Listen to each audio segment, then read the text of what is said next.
Yeah, gotcha. Well, we don't want to be anybody's shot. You're good though, just, Yeah, you know what, actually, I'm gonna check it. I'll do it. Yeah.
Yeah.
Oh, God, yeah, we didn't want it.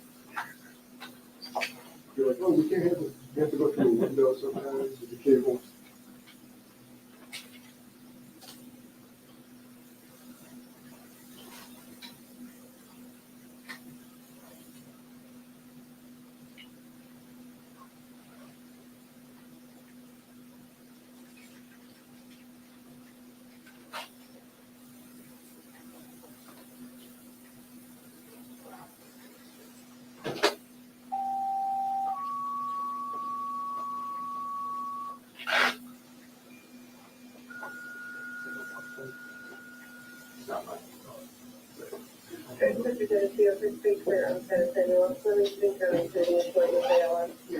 oh, no, that's up there. Yeah, that's just, yeah. Did you want to no, not at all, not at all.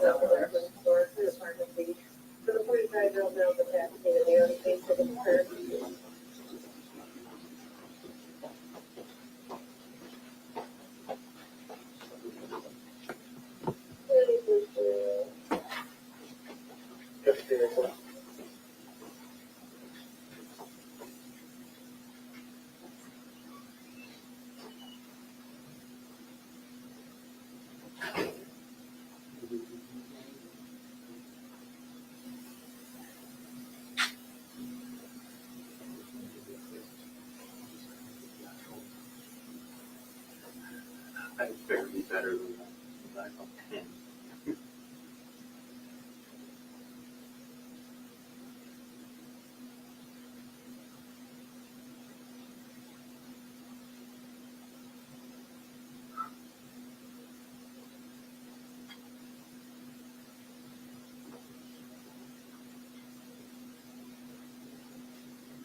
Yeah. Carry it on the big old belt. No, there's a package that kept it, there was only one for the station. Big antenna. There was one for the station.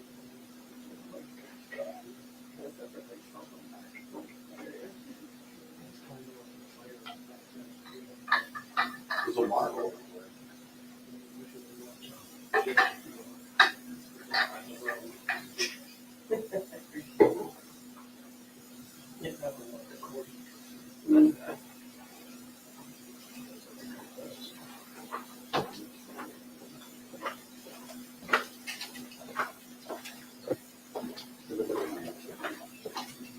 I got it.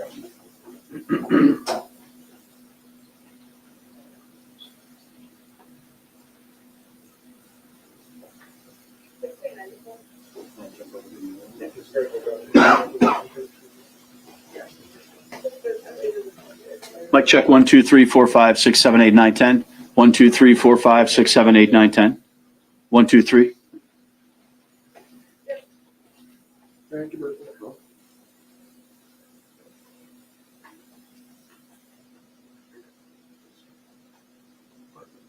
Professional.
Good afternoon.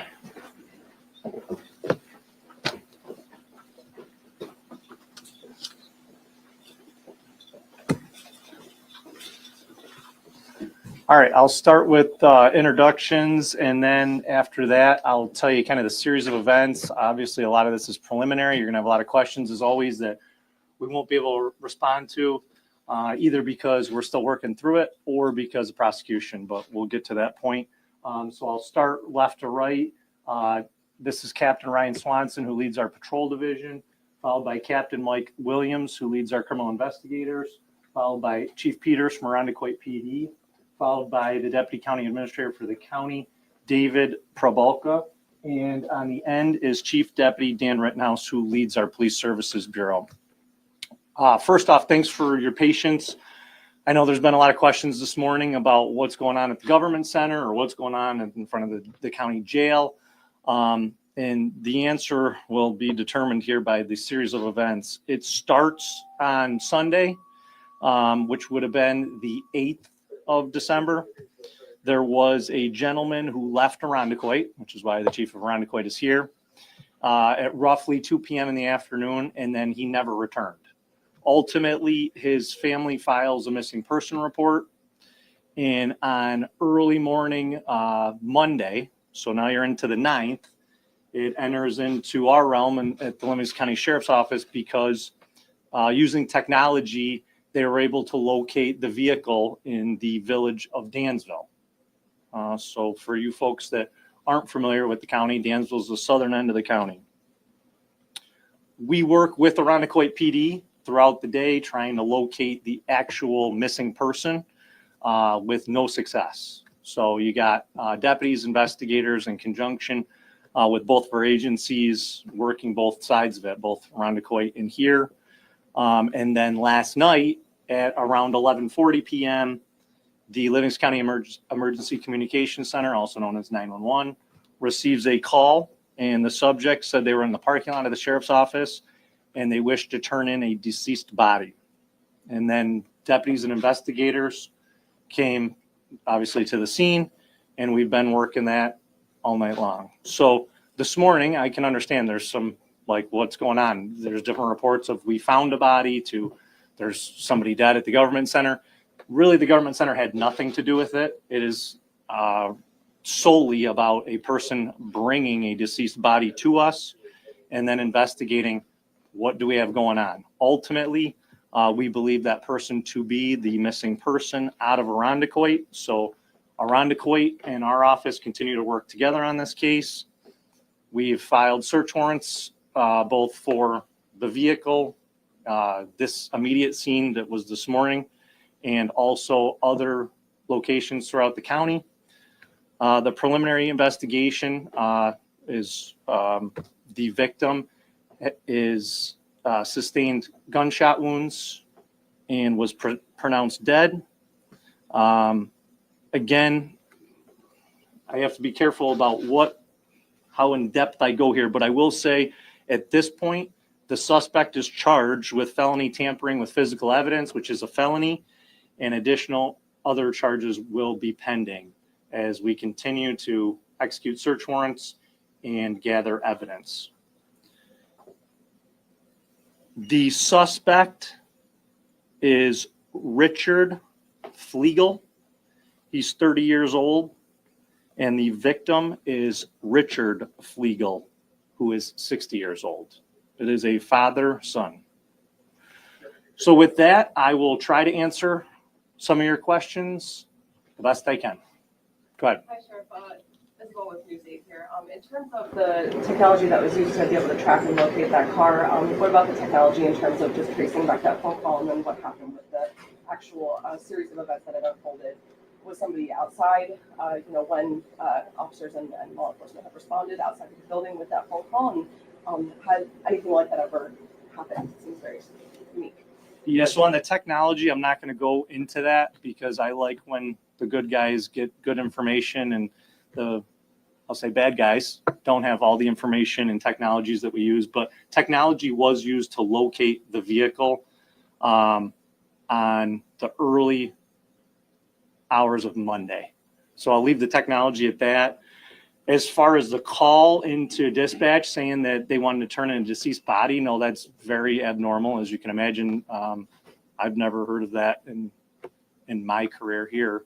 Certainly, I can't think a lot of law enforcement agencies have people doing that. It's a very unique situation where someone calls and says, yeah, I'm here and I want to turn in a body. And yet to further that, then what happens? Well, you can imagine it's basically all hands on deck and trying to figure out, one, why is somebody in our parking lot with a body? Two, who is this person? How did this happen? Is this criminal? Is this natural? Is it a medical event? Is it a killing? All those things that you can imagine as cops we have to go through.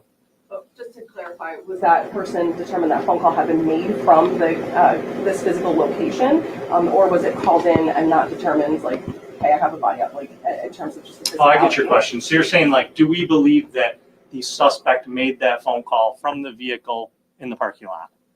We believe that the suspect made that phone call in the vicinity of the area saying, I'm here and I have a body. Sheriff, after everybody showed up after the 911 call, what happened? It's a regular homicide scene is how it's determined. Even if we didn't believe right then it's a homicide, we treat all those suspicious activities like that as a homicide. So it's immediately taped off. You're preserving the scene for all types of evidence. the biggest play for us is our technicians. You know, those evidence technicians that you guys have probably seen multiple times. It's taped off, and then we bring in our Faro technology, which clearly documents the scene, the measurements, what exactly transpired, whether it's in that car or around that car, even though the scene was brought to us in this case. It is a different type. Typically, we're called to a location, and that's our scene. In this case, the suspect brought it to us, meaning the scene to us. Was the suspect arrested then and there? Suspect was detained at that point while we figured out what exactly the background was. You know, we don't know. We just get a call to our dispatch center saying, I have a deceased body in my car and here to turn in.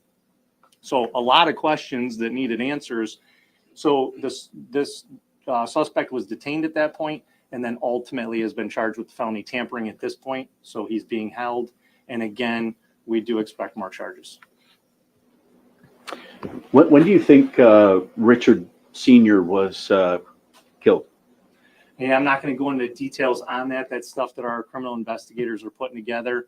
As you can imagine, there's a lot that goes into it. It's a process, and it's a reverse timeline, if you will. Where was Richard the last time he was seen and spoken to, right until now? What transpired between that last time and him arriving in our parking lot with his son? And that's really what we're focused on right now. And that will determine, again, a lot of different things with charges and what direction we go. Yeah, sir. Were you able to share any more information about the suspect? Was he a native of Dansville? Where exactly are you guys doing those search warrants you mentioned? I will say that we are executing a search warrant in the county. He was a Monroe County resident, but there is a nexus to the county. Just to follow up on that as well, Sheriff, was this suspect known to authorities? Have there been any run-ins in the past and in any capacity that anyone can talk about? I'm told that the suspect does have a record, but that we didn't have any interactions with him. Sheriff, was he already arraigned? He has not been arraigned. Are you able to share details on that yet, or? When he will be arraigned, we have the cap court. So if there's a potential to either be 7 p.m. tonight or 7 a.m. tomorrow. Most likely, I would gather it'd be most likely 7 p.m. tonight. Any other questions? Can you explain why you think this happened? Yeah, I'm not going to go into my theories on the whys right now.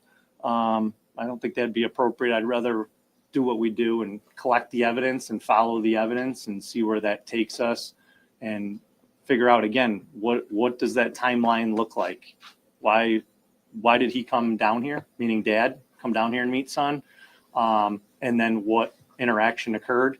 How did we end up to this place with a really unfortunate, tragic story? You know, it's one of those things that I can imagine doesn't make a lot of sense to the family, doesn't make a lot of sense to us, and so that's our job to determine what happened. And just as a final follow-up, Sheriff, on that, in terms of just the message to the community too, with the uniqueness and just, I guess, sensitivity of the case, you know, just with sharing information, things like that, with, you know, either to extended family or just the community in general in terms of navigating what the next steps are here. Yeah, so the family, our condolences are with the family. Obviously, this is a tragic event, and they want answers, and we're going to work as hard as we possibly can to give them those answers. As far as the community, you know, we believe in transparency, and public safety is our top priority. This was an isolated incident, and so there never was a mass alarm that went out to the community saying, you know, take shelter. There's a trucker coming through the county that's armed and dangerous. It wasn't that type of incident. It was, hey, we have a person with a dead body in their car, and it's isolated to this. So again, it's unique that it's a public parking lot at the government center. It does start rumors, and you know, they varied. I heard different ones, but the facts are It's isolated. There's no cause for public alarm. The men and women in the sheriff's office got this well in hand, and it will be thoroughly investigated. And I feel very confident that we'll be able to provide answers of how exactly this happened, or the details that the family's looking for and our community's looking for. Because again, Livingston County is a safe place, so this stuff doesn't happen. We don't have people just show up and say they have a dead body with them and they'd like to turn in. It's not common, and we're fortunate for that in this county. We appreciate that. So again, if there's any more questions, I'll try my best to answer them. If not, I just ask you to be patient with us while we work through this, and I'll try and give you a follow-up. I mean, it might be hours, it might be days, it might be weeks. One more question. Sure. The car that came in, the same car you were tracking periodically? The car, no. I think I understand the question. Is the same car that we located in Dansville the car that came in here? Is that the question? No, different cars. Sure, I actually. Sure. Yep. More generally speaking, do you find that you have to deal with more domestic acts of violence this time of year?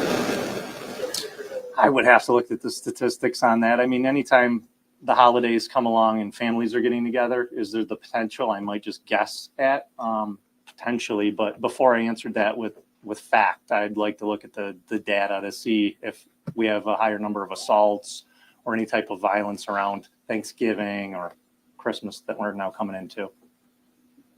And that was the only suspect, right? So far, the rich. That's correct. Junior. Is there any other? There's a junior and a senior. So junior is the suspect, and yes, he's the only suspect that we have in this moment. Again, this is very preliminary. This is hours that we're into it. Sheriff, I know there could be other charges. Is he being held without bail going forward? That'll be determined when he's arraigned. Right now, he's being held on the charge of the felony tampering. And then once he goes to cap court, then the judge will determine what and if there is bail. All right. Any questions? All right. I appreciate all of you, and I appreciate your patience while we work through this. Again, I know everybody wants the answers like right then, and but you folks have all been patient with us, so I really appreciate it. And I want to thank all our partners in this as well, and especially around Kuwait PD, who continues to be involved and work through it. So again, thank you. I appreciate it.